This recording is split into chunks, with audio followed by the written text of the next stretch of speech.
Dear students, welcome back to Sync the Socio, the YouTube place where you are learning sociology classes. Today we are going to discuss about the open elective course that is Society through Gender Lens, which is being offered from Department of Sociology to the second semester students of BSc, BCom, BBA. This is under Bengaluru City University from the academic year 2021-22 second semester onwards. This syllabus explanation is for 2022-23 even semester.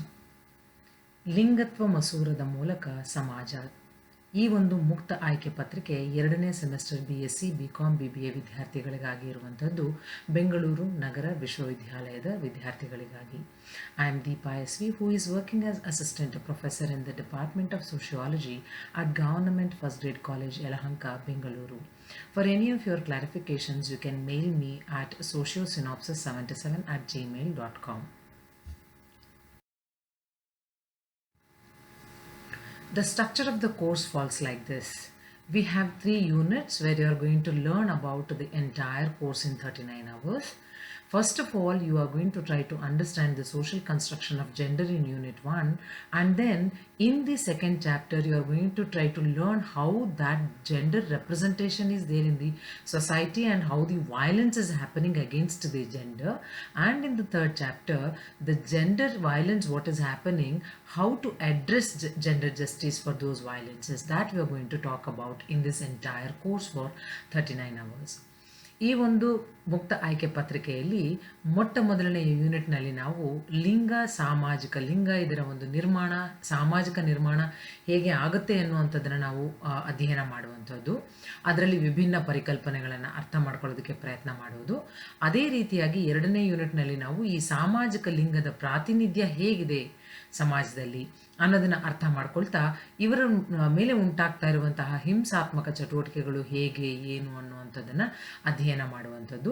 ಮೂರನೇ ಒಂದು ಚಾಪ್ಟರ್ನಲ್ಲಿ ಈ ಒಂದು ಹಿಂಸೆ ಏನು ನಡೀತಾ ಇದೆ ಇದರ ವಿರುದ್ಧ ನ್ಯಾಯ ಪಡ್ಕೊಳ್ಬೇಕು ಅಂತಂದರೆ ನಾವು ಯಾವ ದಿಸೆಯಲ್ಲಿ ಸಾಗಬೇಕು, ಏನೆಲ್ಲ ಒಂದು ಜಸ್ಟಿಸ್ ಇವಾಗಲೇ ಸಿಕ್ಕಿದೆ, ಇನ್ನು ಮುಂದೆ ಏನು ಜಸ್ಟಿಸ್ಗೋಸ್ಕರ ನಾವು ಯಾವ ರೀತಿ ಹೋರಾಟ ಮಾಡಬೇಕು ಅನ್ನುವಂಥ ಅಂಶಗಳನ್ನು ಮೂರನೇ ಚಾಪ್ಟರ್ನಲ್ಲಿ ಅಧ್ಯಯನ ಮಾಡ್ತಾ ಬರ್ತೇವೆ. So all the 3 chapters are interconnected with each other, one after the other. The mode of teaching will be the bilingual lecture classes in the classroom, that is Kannada and English. Kannada ಮತ್ತು English ಎರಡೂ ಮಾಧ್ಯಮದಲ್ಲಿ ಪಾಠವನ್ನು ಮಾಡುವಂಥದ್ದು. ಹಾಗೆಯೇ ತರಗತಿಗಳಲ್ಲಿ ನಿಮಗೆ ಹೆಚ್ಚು ಹೆಚ್ಚು ಇಂಟರಾಕ್ಷನ್ ಮಾಡೋದಕ್ಕೆ ಹೆಚ್ಚು ಅವಕಾಶ ಇರುವಂಥದ್ದು. ಇದು ಈ ಪತ್ರಿಕೆನೇ ಹಾಗೆ ಇರುವಂಥದ್ದು. ಜೆಂಡರ್ ಅಂತ ಹೇಳಿದ ತಕ್ಷಣ ಲಿಂಗ ಅಥವಾ ಸಾಮಾಜಿಕ ಲಿಂಗ ಅಂತ ಹೇಳಿದಾಗ ನಾವು ಪುರುಷರು, ಮಹಿಳೆಯರು ಮತ್ತು ತೃತೀಯ ಲಿಂಗಿಗಳ ಬಗ್ಗೆ ಮಾತನಾಡ್ತಾ ಬರ್ತೇವೆ. ಹಾಗಾಗಿ ಇಲ್ಲಿ ಇಂಟರಾಕ್ಷನ್ ಮಾಡಿದಷ್ಟು ಕೂಡ ನಾವು ಹೆಚ್ಚು ಹೆಚ್ಚು ಅರ್ಥ ಮಾಡ್ಕೊಳ್ಳೋದಕ್ಕೆ ಸಾಧ್ಯ ಆಗ್ತಾ ಹೋಗುತ್ತೆ. ಹಾಗಾಗಿ there is going to be a lot of interaction in the class from students, that is more encouraged in the students from the Department of Sociology. We have Google Classroom where you are going to join the Google Classroom, and then you will be able to find all the reading materials over there, any other videos, connected videos, assignments, everything will be seen over there. ಹಾಗೆಯೇ Google ಕ್ಲಾಸ್ರೂಮ್ನಲ್ಲಿ ನೀವು join ಆಗಬೇಕಾಗತ್ತೆ. Join ಆದಾಗ ನಿಮಗೆ ಅಲ್ಲಿ ಎಲ್ಲ ರೀತಿಯಾದಂತಹ ಕನ್ನಡ ಮತ್ತು English ಮಾಧ್ಯಮದಲ್ಲಿ reading materials available ಇರುತ್ತೆ. ವಿಭಿನ್ನ ರೀತಿಯಾದಂತಹ ಡಾಕ್ಯುಮೆಂಟ್ರಿ ಮೂವೀಸಲ್ಲಿ ಅವೈಲೇಬಲ್ ಇರುತ್ತೆ. ನೀವು ಕ್ಲಾಸ್ರೂಮ್ನಲ್ಲಿ ಇಂಟ್ರಾಕ್ಷನ್ ಮಾಡಬೇಕಂದ್ರೆ ಗೂಗಲ್ ಕ್ಲಾಸ್ರೂಮಲ್ಲಿ ಡಾಕ್ಯುಮೆಂಟ್ರಿ ಮೂವೀಸನ್ನು, ಶಾರ್ಟ್ ಮೂವೀಸನ್ನು ನೋಡ್ಕೊಂಡು ಬಂದರೆ ನಾವು ಏನು ಪಾಠ ಮಾಡ್ತಾ ಇರ್ತೀವಿ ಅದಕ್ಕೆ ತಕ್ಕ ಹಾಗೆ ಡಿಸ್ಕಷನ್ ಮಾಡೋದಕ್ಕೆ ತುಂಬ ಇಂಟ್ರೆಸ್ಟಿಂಗ್ ಆಗಿ ಇರುತ್ತೆ. ಹಾಗೆಯೇ ಯೂಟ್ಯೂಬ್ ಚಾನಲ್ ಆದಂತಹ ಸಿಂಕ್ ದಿ ಸೋಶಿಯೋದಲ್ಲಿ ನಿಮಗೆ 9 ಚಾಪ್ಟರ್ಗಳಿಗೆ ಸಂಬಂಧಪಟ್ಟಂತಹ ಒಂದು ಸಮ್ಮರಿ ಆಫ್ ವಿಡಿಯೋ ಸೆಷನ್ಸು ಕೂಡ ನಿಮಗೆ ಇಲ್ಲಿ ಪೋಸ್ಟ್ ಮಾಡಲಾಗುತ್ತೆ.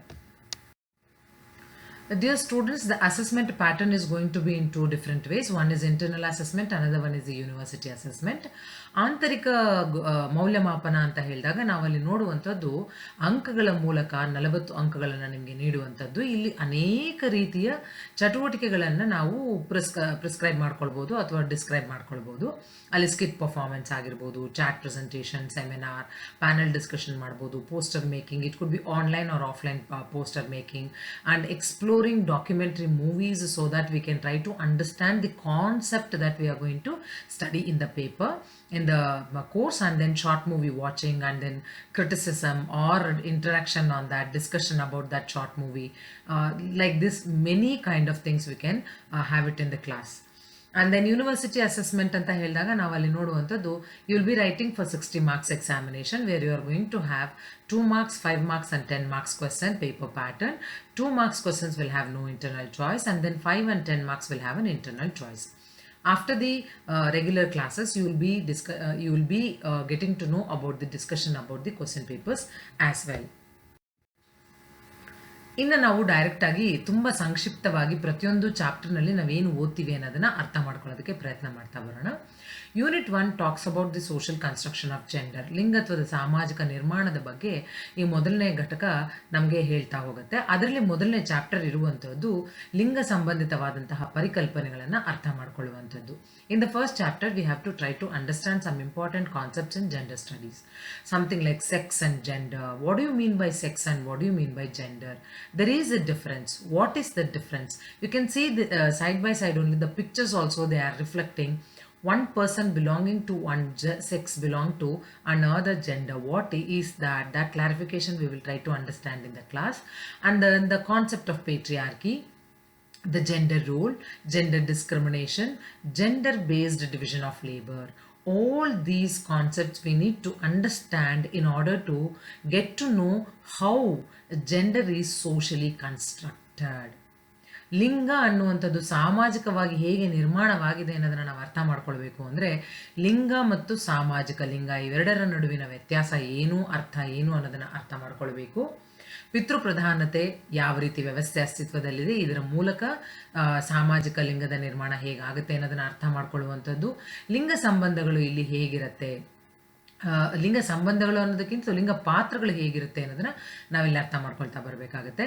ಲಿಂಗ ತಾರತಮ್ಯತೆ, ಆನಂತರದಲ್ಲಿ ಲಿಂಗಾಧಾರಿತ ಶ್ರಮ ವಿಭಜನೆ ಅನ್ನೋದನ್ನು ನಾವು ಇಲ್ಲಿ ಅರ್ಥ ಮಾಡ್ಕೊಳ್ತಾ ಬರಬೇಕಾಗತ್ತೆ. In the second chapter, we are going to study about a little more concepts which are related to gender equality, gender sensitivity, gender neutrality, androgyny. All these concepts are more important in order to understand, is there any discrimination, why are we longing for equality, and who is more preferably exhibiting sensitivity, and who are the people who are having gender neutrality. All these things we try to understand. Hence here also you can see the pictures are reflecting so much about the concepts that we are going to study in the class. ಈ ಎರಡನೇ ಒಂದು ಚಾಪ್ಟರ್ನಲ್ಲಿ ನಾವು ಲಿಂಗ ಸಮಾನತೆ, ಲಿಂಗ ಸಂವೇದನಾಶೀಲತೆ, ಲಿಂಗ ತಾಟಸ್ಥ್ಯತೆ, ದ್ವಿಲಿಂಗಿತ್ವ, ಈ ಎಲ್ಲ ಒಂದು ಪರಿಕಲ್ಪನೆಗಳ ಬಗ್ಗೆ ಅಧ್ಯಯನ ಮಾಡಬೇಕಾಗಿರುವಂಥದ್ದು. ಯಾತಕ್ಕಾಗಿ ನಾವು ಇವುಗಳನ್ನು ಅಧ್ಯಯನ ಮಾಡಬೇಕು ಅಂದರೆ, ನಮ್ಮಲ್ಲಿ ಏನು ಡಿಸ್ಕ್ರಿಮಿನೇಷನ್ ಆಗ್ತಾ ಇದೆಯಾ, ಜೆಂಡರ್ ಅನ್ನೋದನ್ನು ಒಂದು ಕಾನ್ಸೆಪ್ಟ್ ಆಗಿ ತಗೊಂಡಾಗ ಮೇಲ್, ಫೀಮೇಲ್, ಥರ್ಡ್ ಜೆಂಡರ್ ಮೂರನ್ನು ನಾವು ಉದಾಹರಣೆಗೆ ತೆಗೆದುಕೊಂಡಾಗ ಸಮಾನತೆ ಯಾರಲ್ಲಿದೆ, ಸಂವೇದನಾಶೀಲತೆ ಯಾರು ಹೆಚ್ಚು ಎಕ್ಸಿಬಿಟ್ ಮಾಡ್ತಾರೆ, ಯಾರಲ್ಲಿ ಹೆಚ್ಚು ತಾಟಸ್ಥ್ಯತೆ ಇದೆ, ಹೇಗೆ ನಾವು ಲಿಂಗ ತಾಟಸ್ಥ್ಯತೆ ಅಂದರೆ ಕಾನ್ಸೆಪ್ಟ್ ಏನು, ಅದನ್ನು ಹೇಗೆ ನಾವು ಬಳಕೆ ಮಾಡಬೇಕು ಪ್ರತಿನಿತ್ಯದ ಒಂದು ನಮ್ಮ ಒಂದು ಜೀವನದಲ್ಲಿ ಅನ್ನೋದನ್ನು ನಾವಲ್ಲಿ ಅರ್ಥ ಮಾಡ್ಕೊಳ್ಬೇಕಾಗತ್ತೆ. ದ್ವಿಲಿಂಗಿತ್ವ ಅಂದರೆ ಕಾನ್ಸೆಪ್ಟ್ ಏನು, ಅದರ ಒಂದು ರೆಪ್ರೆಸೆಂಟೇಷನ್ ಏನು ಅನ್ನೋದನ್ನು ನಾವು ಇಲ್ಲಿ ಸೂಕ್ಷ್ಮವಾಗಿ ಅರ್ಥ ಮಾಡ್ಕೊಳ್ತಾ ಬರಬೇಕಾಗತ್ತೆ. ಹಾಗೆಯೇ ಇಲ್ಲಿ ಚಿತ್ರದಲ್ಲಿ ನಿಮಗೆ ಕಾಣ್ತಾ ಇರೋ ಹಾಗೆ ಈ ಎಲ್ಲ ಪರಿಕಲ್ಪನೆಗಳು ಏನನ್ನು ಹೇಳಬಹುದು ಅನ್ನುವಂಥದ್ದು ನಿಮಗೆ ಒಂದಿಷ್ಟು ಸಾಂಕೇತಿಕವಾಗಿ ತಿಳಿಸೋದಕ್ಕೆ ಪ್ರಯತ್ನವನ್ನು ಮಾಡಿರುವಂಥದ್ದು. Chapter 3 talks about the gender representation of women and third gender in Indian social institutions. ಭಾರತೀಯ ಸಾಮಾಜಿಕ ಸಂಸ್ಥೆಗಳಲ್ಲಿ ಸ್ತ್ರೀಯರು ಹಾಗೂ ತೃತೀಯ ಲಿಂಗಿಯರ ಪ್ರಾತಿನಿಧ್ಯ ಹೇಗಿದೆ. ಜೆಂಡರ್ ಅಂತ ಹೇಳಿದ ತಕ್ಷಣ ನಾವು ಮೊಟ್ಟ ಮೊದಲನೇ ಬಾರಿಗೆ ಅರ್ಥ ಮಾಡ್ಕೊಳ್ಳೋದೇ ನಾವು ಸ್ತ್ರೀಯರು, ಮಹಿಳೆಯರು ಅನ್ನೋದನ್ನೇ ನಾವು ಹೆಚ್ಚು ಕಾನ್ಸಂಟ್ರೇಟ್ ಮಾಡ್ತೀವಿ. ಹಾಗಾಗಿ ಈ ಒಂದು women, how they are being represented in the Indian social institutions, that could be anything, family, economy, religion, school, college, educational institutions, employment places, all these things. And then how the representation of third gender is also existing in India, in Indian social institutions, that also we are going to concentrate in this chapter. ಇದೇ ಒಂದು ಚಾಪ್ಟರ್ನಲ್ಲಿ ನಾವು ಸಾಮಾಜಿಕ ಸಂಸ್ಥೆಗಳಲ್ಲಿ, ಭಾರತೀಯ ಸಾಮಾಜಿಕ ಸಂಸ್ಥೆಗಳಲ್ಲಿ ಸ್ತ್ರೀಯರು ಹಾಗೂ ತೃತೀಯ ಲಿಂಗಿಯರು ಇವರ ಒಂದು ಪ್ರಾತಿನಿಧ್ಯ ಹೇಗಿರುತ್ತೆ ಅನ್ನೋದನ್ನ ಅರ್ಥ ಮಾಡ್ಕೊಳ್ಳೋದಕ್ಕೆ ಪ್ರಯತ್ನ ಮಾಡಬೇಕಾಗಿರುವಂಥದ್ದು. And then in the unit 2, as I told you, unit 1 is completely about understanding the concept of sex and gender and trying to understand how the social construction of gender happens. ಲಿಂಗ ಮತ್ತು ಸಾಮಾಜಿಕ ಲಿಂಗದ ಪರಿಕಲ್ಪನೆ ಮತ್ತು ಈ ಎಲ್ಲವಕ್ಕೆ ಒಳಗೊಂಡಂತೆ ಇರುವಂತಹ ಒಂದು ಪರಿಕಲ್ಪನೆಗಳನ್ನು ಅರ್ಥ ಮಾಡ್ಕೊಳ್ತಾ ಲಿಂಗದ ಸಾಮಾಜಿಕ ನಿರ್ಮಾಣ ಹೇಗಾಗುತ್ತೆ ಅನ್ನೋದನ್ನ ಅರ್ಥ ಮಾಡ್ಕೊಳ್ಳುವಂಥದ್ದು. 2ನೇ ಯೂನಿಟ್ನಲ್ಲಿ ನಾವು ಅಧ್ಯಯನ ಮಾಡುವಂಥದ್ದು ಈ ಲಿಂಗ ಪ್ರಾತಿನಿಧ್ಯ ಹೇಗಾಗ್ತಾ ಇದೆ ವಿಭಿನ್ನ ಸಂಘಟನೆಗಳಲ್ಲಿ ಅಥವಾ ಮಾಧ್ಯಮಗಳಲ್ಲಿ ಅಥವಾ ಸಂಸ್ಥೆಗಳಲ್ಲಿ, ಮತ್ತು ಮಹಿಳೆಯರ ವಿರುದ್ಧ ನಡೀತಾ ಇರುವಂತಹ ಹಿಂಸಾಚಾರಗಳು ಏನು, ಜೆಂಡರ್ ವಿರುದ್ಧ ನಡೀತಾ ಇರುವಂತಹ ಹಿಂಸಾಚಾರಗಳು ಏನು ಅನ್ನೋದನ್ನ ಅರ್ಥ ಮಾಡ್ಕೊಳ್ಳುವಂಥದ್ದು. Hence, we will try to understand the representation of mass media, women in mass media and politics. We are going to try to understand in this chapter 4. 4ನೇ ಅಧ್ಯಾಯದಲ್ಲಿ ಇದಕ್ಕೆ ಸಂಬಂಧಿತವಾದಂತೆ ಸಮೂಹ ಮಾಧ್ಯಮ ಮತ್ತು ರಾಜಕೀಯದಲ್ಲಿ ಮಹಿಳೆ ಜೆಂಡರ್ನ ಒಂದು ಪ್ರಾತಿನಿಧ್ಯ ಹೇಗಿದೆ, ಅವರಿಗೆ ಅಲ್ಲಿ ಇರುವಂತಹ ಸಮಸ್ಯೆಗಳು ಯಾವುದು, ಚಾಲೆಂಜಸ್ ಯಾವುದು ಅನ್ನೋದನ್ನ ನಾವು ಅರ್ಥ ಮಾಡ್ಕೊಳ್ಳೋದಕ್ಕೆ ಪ್ರಯತ್ನ ಮಾಡ್ತಾ ಬರಬೇಕಾಗತ್ತೆ. ಯಾಕೆ ಅಂದರೆ ಅಲ್ಲಿರುವ ಸವಾಲುಗಳ ಕಾರಣದಿಂದಲೇ ಮಹಿಳೆಯರಿಗೆ ಅಥವಾ ಅವರಿಗೆ ನಡೀತಾ ಇರುವಂತಹ ಒಂದು ವೈಲೆನ್ಸ್ ಆಗಿರುವಂಥದ್ದು ಅನ್ನೋದು ನಮಗೆ ರಿಫ್ಲೆಕ್ಟ್ ಆಗ್ತಾ ಬರುತ್ತೆ. ಹಾಗಾಗಿ ಅವರಿಗೆ ಅಲ್ಲಿ ರೆಪ್ರೆಸೆಂಟೇಷನ್ ಹೇಗಿದೆ ಮತ್ತು ಸವಾಲುಗಳು ಯಾವ್ಯಾವು ಅನ್ನೋದನ್ನ ಅರ್ಥ ಮಾಡ್ಕೊಳ್ತಾ ಬರಬೇಕಾಗುತ್ತೆ. Chapter 5 talks about gender representation in education, employment and health. As already I told you, we have 3 different gender, that is male, female and the third gender. All these things are coming under gender only. So how these are representing in the field of education, employment and health. ಶಿಕ್ಷಣ ಕ್ಷೇತ್ರ, ಉದ್ಯೋಗ ಕ್ಷೇತ್ರ ಮತ್ತು ಆರೋಗ್ಯ ಕ್ಷೇತ್ರಗಳಲ್ಲಿ ಲಿಂಗ ಪ್ರಾತಿನಿಧ್ಯ ಹೇಗಿದೆ ಅನ್ನೋದನ್ನು ನಾವು ಅರ್ಥ ಮಾಡ್ಕೊಳ್ತಾ ಬರಬೇಕು. ಈಗ ನಾವು ಕೆಲವೊಂದಷ್ಟು ದಶಕಗಳ ಹಿಂದೆ ನೋಡಿದ್ದೆ ಆದರೆ ಹೆಣ್ಣು ಮಕ್ಕಳಿಗೆ ಕೆಲವೊಂದಷ್ಟೇ ಪ್ರೊಫೆಷನ್ಸು ಸೀಮಿತವಾಗಿತ್ತು. ಇನ್ನು ಬೇರೆ ಉದ್ಯೋಗಗಳನ್ನು ಅವರು ಮಾಡೋ ಹಾಗೆ ಇರಲಿಲ್ಲ. ಆದರೆ ಇವತ್ತು ಮಹಿಳೆಯರು ಕೆಲಸ ಮಾಡದಲೇ ಇರುವಂತಹ ಕ್ಷೇತ್ರವೇ ಇಲ್ಲ. ಹಾಗಾಗಿ ಯಾವ ರೀತಿಯಾಗಿ ಇವರ ರೆಪ್ರೆಸೆಂಟೇಷನ್ ಆಗ್ತಾ ಇದೆ ಅನ್ನೋದನ್ನ ಅರ್ಥ ಮಾಡ್ಕೊಳ್ಳುವಂಥದ್ದು ಈ ಒಂದು ಚಾಪ್ಟರ್ನಲ್ಲಿ. In chapter 6, we are going to try to understand how gender and violence, the concept of violence or the process of violence, how it is happening on different forms. There we are going to talk about the pictures is talking all about a symbolic representation. We are going to talk about the domestic violence, kautumbika himse, sexual harassment of women at workplace, ಕಾರ್ಯ ಸ್ಥಳಗಳಲ್ಲಿ ಸ್ತ್ರೀಯರಿಗೆ ಲೈಂಗಿಕ ಕಿರುಕುಳ ಯಾವ ರೀತಿ ಆಗ್ತಾ ಇದೆ ಅನ್ನುವಂಥದ್ದು, ಡೌರಿ ಆ್ಯಂಡ್ ರೇಪ್, ವರದಕ್ಷಿಣೆ ಮತ್ತು ಅತ್ಯಾಚಾರ, ಹಾನರ್ ಕಿಲ್ಲಿಂಗ್, ಮರ್ಯಾದಾ ಹತ್ಯೆ, ಇದು ನಾರ್ತ್ ಇಂಡಿಯಾದಲ್ಲಿ ಬಹಳಷ್ಟು ಆಗ್ತಾ ಇರುವಂಥದ್ದು ಮತ್ತು ಇತ್ತೀಚಿನ ದಿನಗಳಲ್ಲಿ ಸ್ವಲ್ಪ ಭಾರತದ ಎಲ್ಲ ಕಡೆಗಳಲ್ಲೂ ಪಸರಿಸ್ತಾ ಇದೆ ಅಂತ ಹೇಳ್ತಾ ಬರ್ಬೋದು. ಎಲ್ಲಿ ಕಾಸ್ಟ್ ಸಿಸ್ಟಮ್ ತುಂಬ ಸ್ಟ್ರಾಂಗ್ ಆಗಿ ಇರುತ್ತೋ ಅಲ್ಲಿ ಮರ್ಯಾದಾ ಹತ್ಯೆ ಅನ್ನುವಂಥದ್ದು ಬಹಳ ಆಗ್ತಾ ಇದೆ ಅನ್ನೋದನ್ನು ನಾವು ಇಲ್ಲಿ ಅರ್ಥ ಮಾಡ್ಕೊಳ್ಬೇಕಾಗತ್ತೆ. ಸೈಬರ್ ಕ್ರೈಮ್, ಸೈಬರ್ ಅಪರಾಧ ಇವು ಹೇಗೆ ಆಗ್ತಾ ಇದೆ ಅನ್ನೋದನ್ನು ನಾವು ಅರ್ಥ ಮಾಡ್ಕೊಳ್ಳೋದಕ್ಕೆ ಪ್ರಯತ್ನವನ್ನು ಮಾಡುವಂಥದ್ದು ಈ ಒಂದು ಚಾಪ್ಟರ್ನಲ್ಲಿ. And the third unit talks about to address about gender justice. ಹಾಗಾದರೆ ಈ ಒಂದು ಎಲ್ಲ ರೀತಿಯ ಏನು ಒಂದು ಡಿಸ್ಕ್ರಿಮಿನೇಷನ್ಸ್ ಆಗ್ತಾ ಇದೆ, ಇನ್ಇಕ್ವಾಲಿಟಿ ಇದೆ, ವೈಲೆನ್ಸ್ ಆಗ್ತಾ ಇದೆ, ಇದರ ವಿರುದ್ಧ ನಾವು ನ್ಯಾಯವನ್ನು ಹೇಗೆ ಪಡ್ಕೊಳ್ಬೋದು ಅನ್ನೋದನ್ನು ಪ್ರಯತ್ನ ಮಾಡುವಂಥದ್ದು. So here we are going to try to talk about the Convention of the Elimination of All Forms of Discrimination Against Women. This is the CEDAW.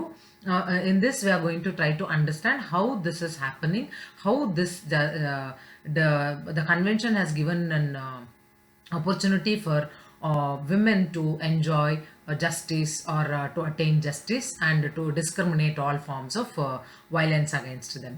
ಮಹಿಳೆಯರ ವಿರುದ್ಧ ನಡೀತಾ ಇರುವಂತಹ ಎಲ್ಲ ರೀತಿಯ ತಾರತಮ್ಯತೆಗಳನ್ನು ನಿರ್ಮೂಲನೆ ಮಾಡುವಂತಹ ಒಡಂಬಡಿಕೆ ಏನಾಗಿದೆ ಅದರ ಒಂದು ಕಾರ್ಯಾನುಷ್ಠಾನ ಹೇಗಾಗಿದೆ ಅನ್ನೋದನ್ನು ನಾವು ಈ ಚಾಪ್ಟರ್ನಲ್ಲಿ ಅರ್ಥ ಮಾಡ್ಕೊಳ್ಳುವಂಥದ್ದು.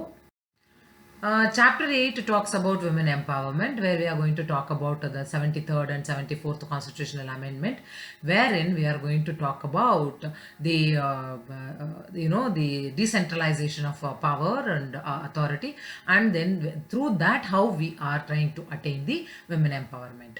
73 ಹಾಗೂ 74ನೇ ಸಂವಿಧಾನದ ತಿದ್ದುಪಡಿಗಳ ಮೂಲಕ ಮಹಿಳಾ ಸಬಲೀಕರಣವನ್ನು ನಾವು ಹೇಗೆ ಅಚೀವ್ ಮಾಡಿದ್ದೇವೆ ಅನ್ನೋದು ನಾವು ಭಾರತೀಯ ಒಂದು ದೃಷ್ಟಿಕೋನದಲ್ಲಿ, ಭಾರತೀಯ ಒಂದು ಕಾಂಟೆಕ್ಸ್ನಲ್ಲಿ ನಾವು ಅರ್ಥ ಮಾಡ್ಕೊಳ್ಳೋದಕ್ಕೆ ಪ್ರಯತ್ನ ಮಾಡುವಂಥದ್ದು.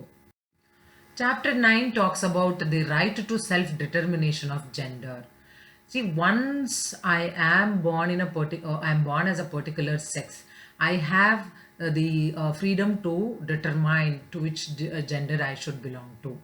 ಸೊ ಇದರ ವಿರುದ್ಧ ಒಂದು ಸುಪ್ರೀಂ ಕೋರ್ಟ್ ಇದಕ್ಕೆ ಅನುಗುಣವಾಗಿ ಒಂದು ಜಡ್ಜ್ಮೆಂಟ್ ಬಂದಿರುವಂಥದ್ದು union of India and others ಮೂಲಕ ಒಂದು ರೆಡ್ ಪಿಟಿಷನ್ ಆಗಿರೋದ್ರ ಮೇಲೆ ಆ ಒಂದು ಸುಪ್ರೀಂ ಕೋರ್ಟ್ನ ಜಡ್ಜ್ಮೆಂಟ್ನ ಆಧಾರವಾಗಿ ಇಟ್ಕೊಂಡು ಇದು ಏನು, ಲಿಂಗತ್ವದ ಸ್ವನಿರ್ಧಾರಕ ಹಕ್ಕು ಅಂದರೆ ಏನು, ಅದು ಯಾಕೆ ಬಂತು, ಅದರ ಹೋರಾಟ ಹೇಗಾಯಿತು, ಅದು ಹೇಗೆ ಇವತ್ತು ಸಕ್ಸಸ್ ಆಗಿದೆ ಅನ್ನೋದನ್ನು ನಾವಿವತ್ತು ಅರ್ಥ ಮಾಡ್ಕೊಳ್ಳೋದಕ್ಕೆ ಪ್ರಯತ್ನ ಮಾಡೋದು ಈ 9ನೇ ಚಾಪ್ಟರ್ನಲ್ಲಿ.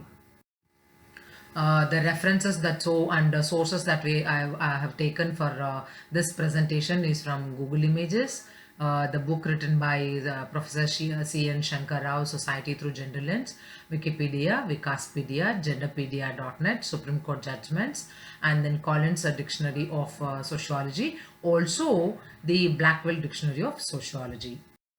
Dear students, thank you very much for patiently listening this orientation towards the open elective course, that is Society Through Gender Lens. We will meet you shortly in class, and let us have a enjoyable session in the class trying to understand the construction of social gender, the social construction of gender, the pains that any gender would have faced, and then how they have tried to come out of that, and then what is the justice that today they have achieved. Thank you.